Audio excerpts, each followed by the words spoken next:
We are getting fresh visuals of Prime Minister Narendra Modi, who is currently there at the presidential palace. He is signing a memorandum of understanding with Egypt. Remember, this becomes a very, very promising opportunity for India of taking Egypt as a springboard to three regions, especially Europe, the Middle East, and the whole of Africa. And that's why this visit becomes a very, very historic and significant one. Remember, Prime Minister Narendra Modi, after his state visit to the United States of America, has headed straight to Egypt on the invitation of President Al-Sisi, who he is currently meeting at the presidential palace. Remember, there was a warm welcome that was accorded to him by not just the president, but also the Prime Minister of Egypt. His day's itinerary included him visiting the 1,000-year-old Al-Aqim Mosque. There was also a visit to the Heliopolis War Memorial. And after that, after visiting these two important sites, he is currently at the presidential palace. There you can see both India and Egypt signing a memorandum, an important photo for the understanding that both nations actually come up with. Remember, this is a very important meeting for both the nations, as there is a clear limit to what India can achieve out of the Gulf Cooperation Summit and the states, in fact, and that's why the turning to Egypt became a must. Also, the fact that India would like Egypt to be part of BRICS to control China, to balance the position that China has, the whole China has in BRICS, especially in the wake of the fact that they might just want a Pakistan inclusion into it.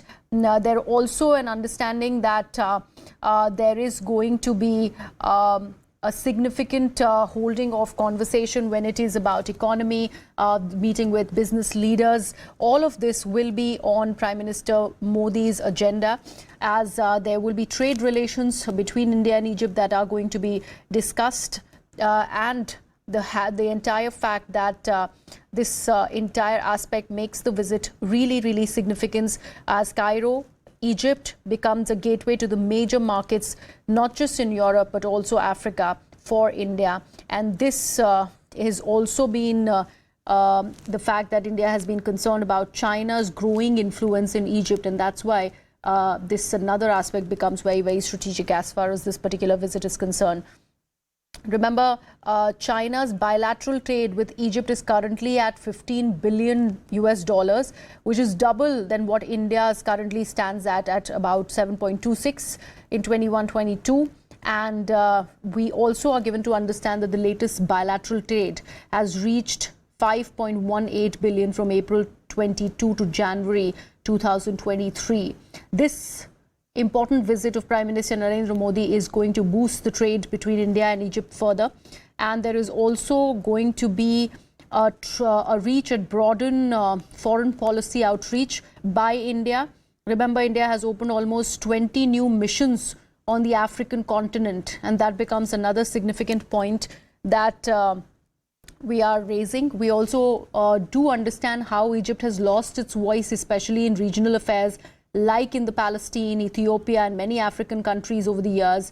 And this also will further strengthen that aspect, because Egypt will look to achieve and strengthen those ties vis-a-vis India. By allying with Egypt, India could have deeper access to the Arab world, Africa, much deeper access to Israel. And remember, after taking over the G20 presidency, India has also invited Egypt to participate as a guest country as far as G20 is concerned. This also becomes a significant visit by any Indian Prime Minister since 1997 to have visited Egypt. That becomes an important point also. The other aspect is that this is also an outreach of Prime Minister Narendra Modi and his party, the BJP, to the Dawoodi Bohra community, who also form a significant population in Egypt. And also back home, they've had a very, very good relation with Prime Minister Narendra Modi. It's keeping the vote bank politics aside, we also are given to understand that at least these are the two minority communities who Prime Minister Narendra Modi and his party are looking to woo. Let me also bring my colleague Abhishek Jha back on the broadcast. Abhishek, we are playing out visuals of a memorandum signing between both the premiers of India and Egypt. what more is on the agenda when it comes to this signing ceremony that has just happened? There is ample felicitation of Prime Minister Narendra Modi that's currently happening at the presidential palace in Egypt. Clearly, the memorandum of understanding are going to be in the field of agriculture and trade and economics that India and Egypt are looking forward to have a more robust partnership. But Cairo is also important for India because it can be a gateway to major markets in both Europe and Africa for Indian exports. And India has also been, some sort of looking forward to have a strong partnership with Egypt because Egypt has some vision for Indo-Pacific also. It wants to have a significant presence in Indo-Pacific also. Having come from a place like India, where most of the time we talk about the India and China's growing economic and strategic influence on the world. China has been a bit ahead from India in creating a lot of goodwill, wealth, investment, and bilateral trade partnership with several other African countries. And Chinese bilateral trade with Egypt is about $15 billion, while India's bilateral trade with Egypt is almost at half of that level. That is about $7.5 billion. So, we have to also ensure that Indian interests in these regions are well served. They are propagated well.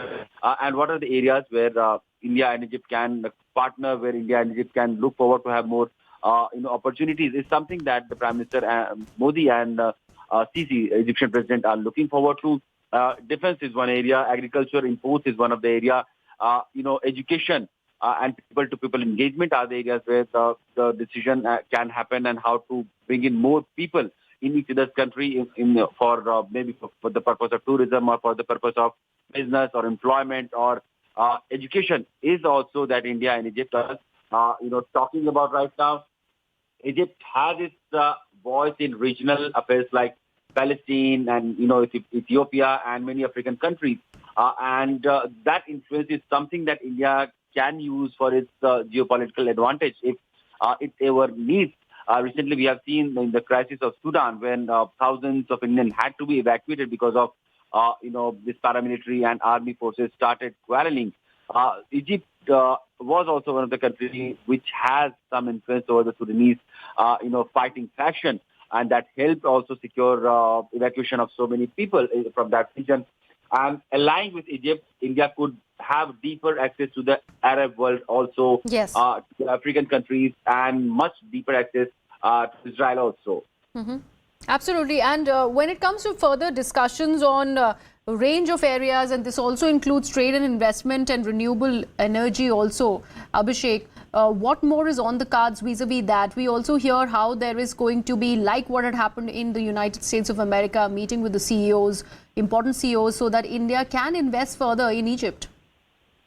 Recently when Egyptian president was in India, he was asked about the overall scenario that has India, that will define India and Egypt's relationship in the days to come. And he said that the launch of direct connection between Cairo and New Delhi, along with the possibility of having an industrial zone for India and Egypt, these are the things that can happen. And giving an industrial zone is something that India is also eager to have, because it will have its presence, it will have its own experts and professionals working there. The Indian companies may invest in there. Egyptian economy is in dire need of foreign investment right now. The inflation is very high. The overall prospect of Egyptian economy is not very bright at this point of time. And if a country like India, which can partner with Egypt, which has shown interest in yes, giving Egypt all the help and benefit during the time of crisis that we just saw, like how India exported wheat. Egypt is heavily dependent on agriculture export for its own people to cater their food demand. So in that context, Indian agriculture business is something also that can help Egypt deal with its current economic crisis. All right. Thank you so much for that, Abhishek. I'd request you to stay on with us.